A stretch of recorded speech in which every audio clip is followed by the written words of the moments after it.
सुवर्णपुर चाषी संगठन पक्षर एक मिलित सांबादिक सम्मेलन अनुष्ठित हो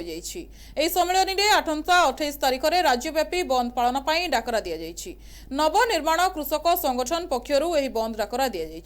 चाषी नेतृत्व उपर आक्रमण मंडी व्यवस्था जटिलता प्रदूषण सर्टिफिकेट ना लुट और स्मार्ट मीटर जरिया विद्युत उपभोक्ता शोषण भली प्रतिवाद में बंद डाकरा दि सोनपुर जिला नवनिर्माण संयोजक प्रद्युम्न पाढ़ी बंद को समस्त सामाजिक संगठन समर्थन लोड़ी अवसर में विभिन्न कृषक संगठन कर्मकर्ता उपस्थित रही बंद प्रति समर्थन जणाई उप मुख्यमंत्री तथा कृषि मंत्री कनक वर्धन सिंहदेव को इस्तफा दाबी बंद रे प्रसंग उठा चाषी नेतृत्व उपर आक्रमण और पुलिस दुर्व्यवहार प्रतिवाद में से इस्तफा दियंतु बोली दाबी करा जाउछि।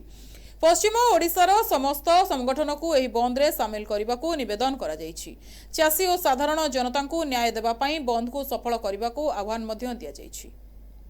एवं बहुत प्रतिक्रिया आसला एवं से मंतव्य के प्रत्याहार करवार लगी जितेबले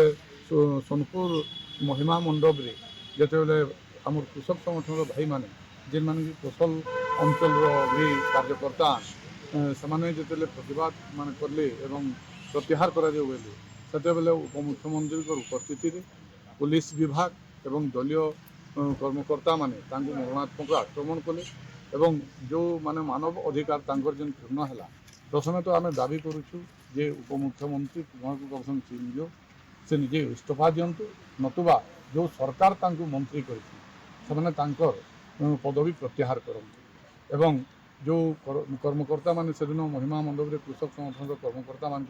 बाड़िया पिटा करते ना जो केस होती तुरंत गिरफ्त कर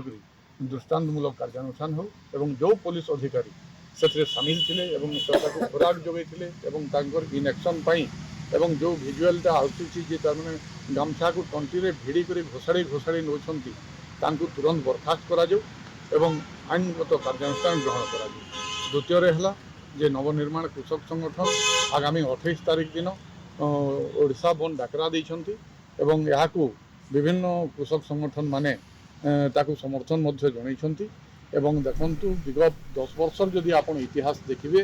ताहले 50% रु अधिक धान प्रक्योर हो नै। बुद्धिजीवी छात्र युवक आईनजीवी व्यवसायी संघ श्रमिक संघ एवं समस्त राजनैतिक दल को यह प्रतिवाद में सामिल होगा अनुरोध करा जाइछि। Subarnapur Umesh Chaudia report NTV.